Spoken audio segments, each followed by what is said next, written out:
Hey guys, thanks for joining me for some moments of mindfulness today. I would like to give a huge shout out to the students in Mrs. Gordon's class. I hear that you are really paying attention to what is going on in your brains and that you're also paying attention to what is going on in the characters' brains of the books that you're reading. I heard that you are noticing when those characters' amygdalas are activated, and that is really awesome because that is a very important point in being mindful. So good job. All right, let's talk about some new mindfulness tools today. To get started, let's begin with our core practice. We learned it last week. So what I want you to do is I want you to get settled, settle your hands, make sure your back is up straight so that your lungs can fully expand. I want you to either close your eyes or pick a point on the floor to focus on. The idea is that we want our hands and our bodies to be settled so that we're not giving our brain a lot of stuff to focus on because we're only going to focus on our breath. So I want you to listen for the tone, and when you hear the tone, I want you to just listen as long as you can, then focus on your breath and keep focusing on your breath until you hear the tone again. And if your mind wanders, if you start to think about something else, that's totally normal. When you realize it, just go ahead and bring your mind back to your breath. All right, let's get started on our core practice.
Okay, how was that?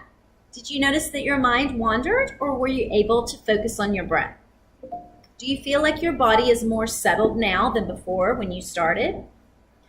You know, it's totally normal as we get started with the core practice to kind of drift off into other things. That's absolutely normal. But I want to show you a really cool thing about your breath.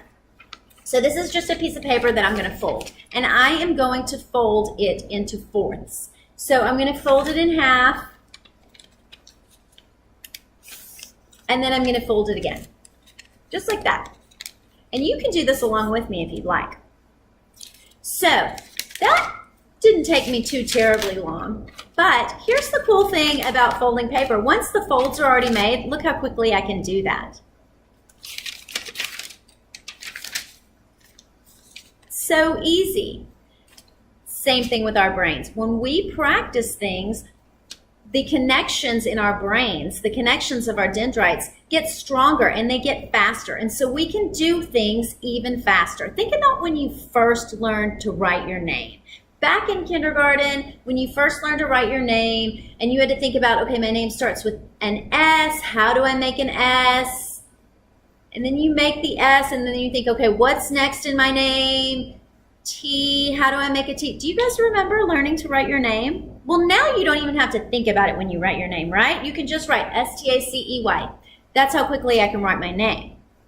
The same thing is going to happen with your brains and becoming mindful. You are going to get so good at noticing when your amygdala is activated and noticing when you need to take a breath and calm down and get into your prefrontal cortex. And the core practice helps us to do that. So that is why we practice the core practice, because it helps strengthen those connections of being mindful.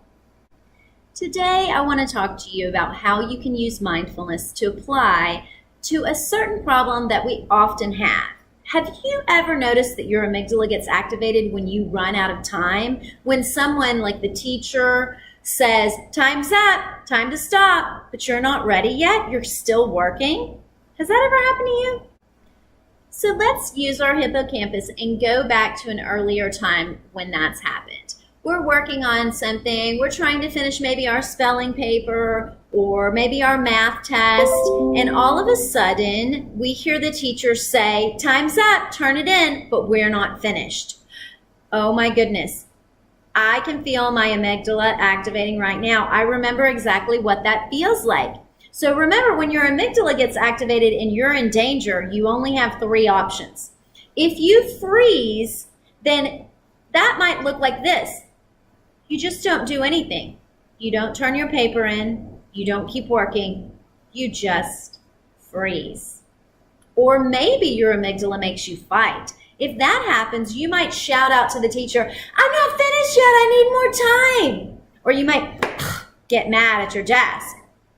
Or sometimes we flee. So when your amygdala activates in a situation like that, fleeing is going to look like just hurrying up and finishing, just writing down an answer whether or not it's correct. You just want to get it over with as fast as possible. Or maybe you just turn it in without finishing. Or maybe you just pretend like there's not a problem and you keep working and you just pretend that you don't hear the teacher. A lot of times when our amygdala is activated and we are fleeing, we are pretending that there's not a problem. But in all of those 3 cases, we're not solving our problem, right? We still haven't finished this assignment and it's due, and we feel like we need more time. What we really want to do in that instance is notice that we're not in real danger. There's not a tiger chasing us.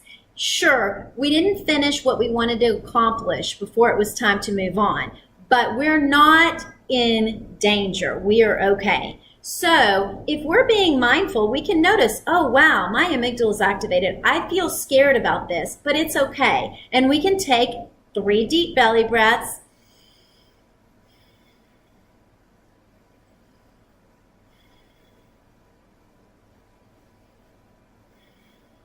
And that actually doesn't take very long, and that helps us move into our prefrontal cortex. And once we move into our prefrontal cortex, we can start to notice our options. Well, what can we do? We can go ahead and turn in what we have. We can raise our hand and wait for the teacher to call on us, and then we could say, I'm almost finished, but I need a little bit more time. Or if it's something that we don't have to turn in right away, but it's something that we didn't finish and we don't want to put away, we can just let our brains know, hey, when can I work on this? Oh, I can work on it later. When I finish my work early, I can take it home and work on it. But once we get into our prefrontal cortex, we can start to make decisions. And anytime you don't know what decisions are open to you, asking the teacher is a great idea. But guess what? Shouting out, hey, I don't know how to do this. I'm not finished yet.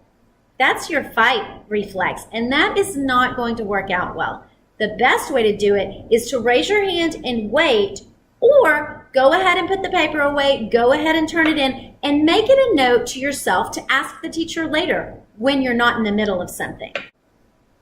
So your assignment today is to think about a time, use your hippocampus, and think about a time when you didn't finish something and it was time to move on. So maybe it was at home, maybe you were working on your homework and it was time to go to an activity or to eat dinner or to go to bed and you weren't finished and your amygdala activated. Or maybe it was at school.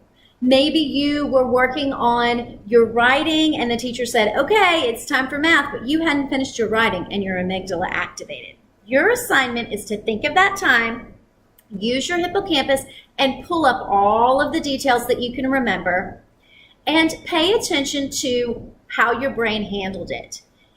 Did you stay in your amygdala? Did you fight? Did you freeze? Or did you flee?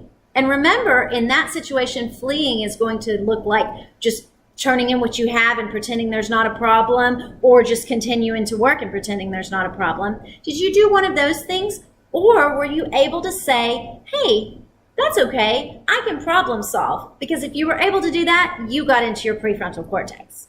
No matter how you handled the situation, I would like for you to write about that. Write about what happened.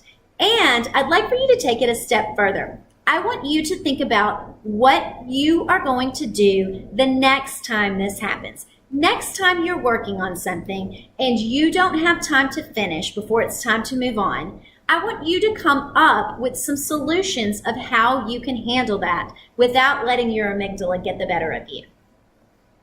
All right.